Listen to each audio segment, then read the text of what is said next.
I'm sorry, I'm gonna get this screen where I can see what I'm doing. I chose to do homework quality versus quantity.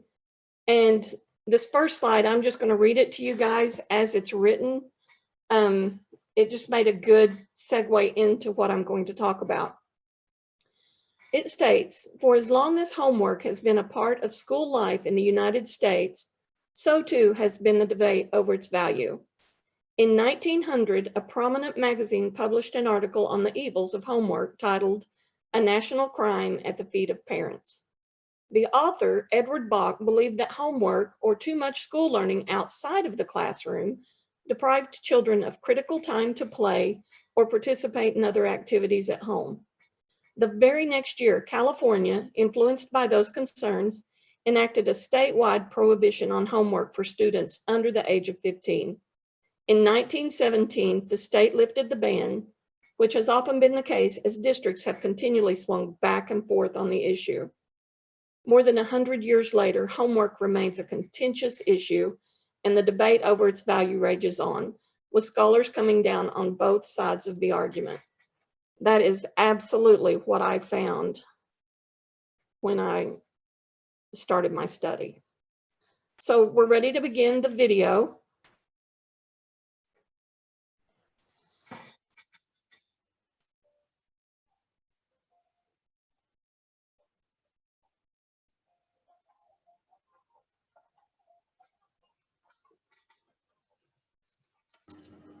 I'm not hearing it.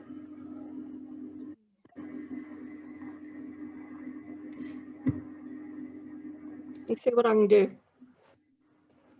It's basically just the music with the words.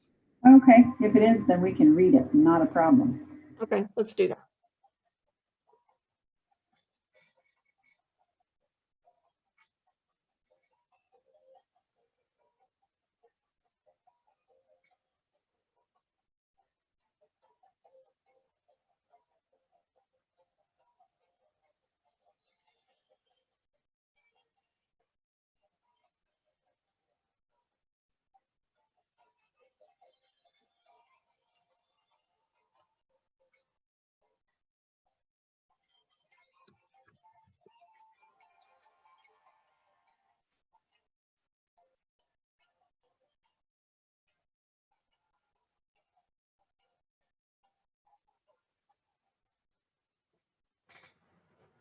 All right.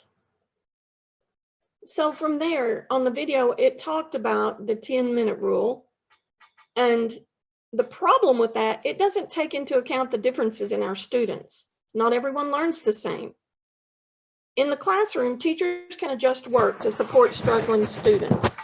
Homework isn't effective if the student doesn't understand the lesson during class time. So the teachers are going to have to make sure that that understanding is there before they ever send homework home. Work that might take 30 minutes to finish in the classroom can take much longer without teacher support. We have to realize too that homework requires support at home, and that isn't practical for all students. Teachers should keep in mind that not all students have equal opportunities to finish their homework. So incomplete homework may not be a true reflection of learning. Incomplete homework could be a result of issues outside of home, outside of school, and homework is just magnifying those issues. Their issues may be lack of a quiet space, no resources such as a computer or internet connectivity, or even support from an adult. When that happens, those homework scores are going to be lower, and we have to recognize that. In the middle and high school classes, teachers should be aware of how much homework other teachers are assigning. It may seem reasonable to assign 30 minutes of homework each day, but if a student's taking 6 subjects, 30 minutes for each subject, that's 3 hours. That's way too much, even for a high school student. There's a psychologist, Maurice Elias, says that this is a common mistake. Individual teachers create homework policies that combined can overwhelm our students. He suggests that teachers work together to develop a school-wide homework policy and make it a key topic of the school night so everyone knows what's going on. Homework can also widen the gap for students in low-income homes and for those with disabilities. A 2015 study found that middle school students were assigned more than 90 to 100 minutes of homework daily. Their math and science scores began to decline. So if we put that into a student with disabilities, these are gen ed students, it's going to widen that gap. That gap, as it widens, students are going to lose their motivation, they're going to lose their focus. Researchers recommend that homework should present a certain level of challenge without being so challenging that it discourages the student. Technology can provide additional support where the parent can't. I mean, if the parent isn't available, but we've got to have that technology in place for those students. So a statement I found that really stuck with me: as young children begin school, our focus should be to foster a love of learning. I feel like that is absolutely my job as an educator. If I can't foster a love for learning in that student, then I need to change the way I'm teaching. The second statement, too much homework can actually discourage the young learner. So what should we do? The key is to make reading, writing, and performing arithmetic a part of everyday family interactions. As educators, we can guide parents on how to do that, and that can take down some of the stress that homework brings, and it allows us and the student to be creative in the way that we approach learning. We can incorporate reading into the student's nightly schedule. This is especially beneficial when it involves both the child and the caregiver. I'm sorry, I've got to get to my notes here. So the best way to make sure that reading happens every night is to make it part of a routine. As the children age, that routine is going to change, but we're still going to have the routine of reading. There are a few tips that I found to make it fun and keep it fresh and age appropriate from birth to the elementary years. For babies and toddlers, use board books. Choose books that rhyme. Infants and toddlers love those rhyming sounds. Keep the time short, but don't rush. Make it a relaxing time. Once you've found favorite books, read them again and again. Children love repetition. When the child can pick his own book, let him make the choice. Give them some opportunity to choose and make their own decisions. Books that choose their favorite themes. Read a variety of print books like comic books, magazines. It doesn't all have to be learning. It needs to be enjoyable. If your child is interested in chapter books, include them. If the child isn't old enough and at an academic level to read them, read aloud a chapter book, a few pages a night. After reading, turn off the lights and tell stories. That's an important part of the skill too.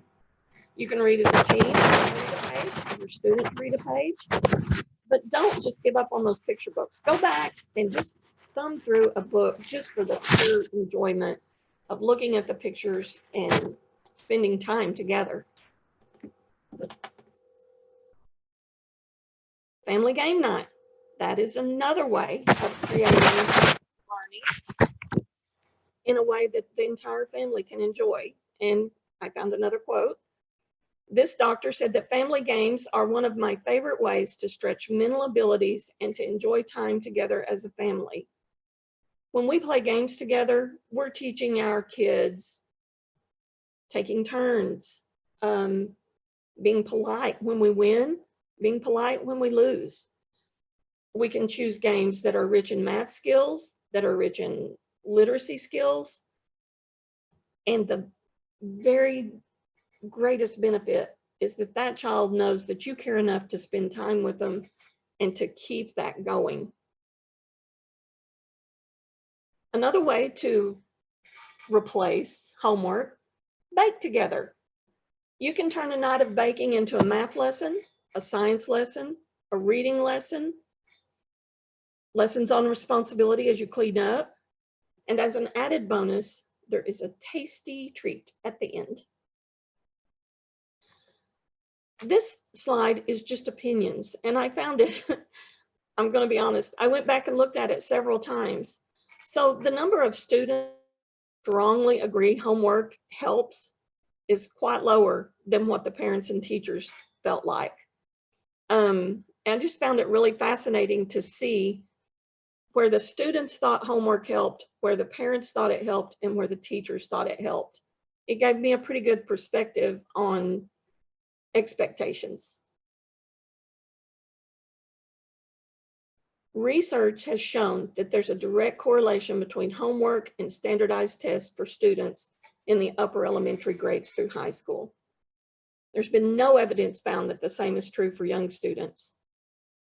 Researchers have stated that homework helps develop good study habits, fosters positive attitudes towards school, and communicates to students that learning takes work both at home and at school. So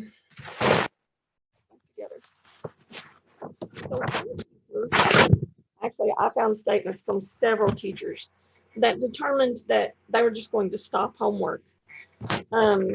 One was a principal in a Chicago school. This was James Gray. He was a Chicago school principal. He instituted a no homework policy at his school. He stated that his perspective changed a lot after he had children of his own. He recalled a time, excuse me, when his daughter and wife were arguing about violin practice, and it reminded him of family conflicts over homework when he was young. His daughter wasn't required to play violin, but many students are required to do homework. He said, "It made me think a lot about what schools do to families. I heard from parents over the years about this massive fight that happens every night at homework time. It creates an antagonistic relationship between parent and child. To me, it didn't seem worth it for what schools are trying to get out of homework." After he researched and didn't find evidence that it really greatly improved academic levels of primary students, he did away with it. At first, he did it for kindergartners through second graders. Then he expanded it through the fourth grade, and it's in place now, even though he's already left the school. He said kids can become disenchanted with school easily. He also added that additional family and relaxation time at night is actually better for young students. And a psychology professor, Harris Cooper, there is lots of work that he's done in researching homework. To sum up his statements that I read, homework is good if we remember to keep it light. They don't need to do a day's schoolwork at night at home. We need time for school. We need time for family, time for relaxation. And these younger kids just need time to be kids. So as I finish my presentation, this seemed like a good way to end it. A good way to think about homework is the same way you think about medications or dietary supplements. If you take too little, they'll have no effect. If you take too much, they can kill you. If you take the right amount, you'll get better. And then my references are on the last slide. Very good. I love that quote, that analogy.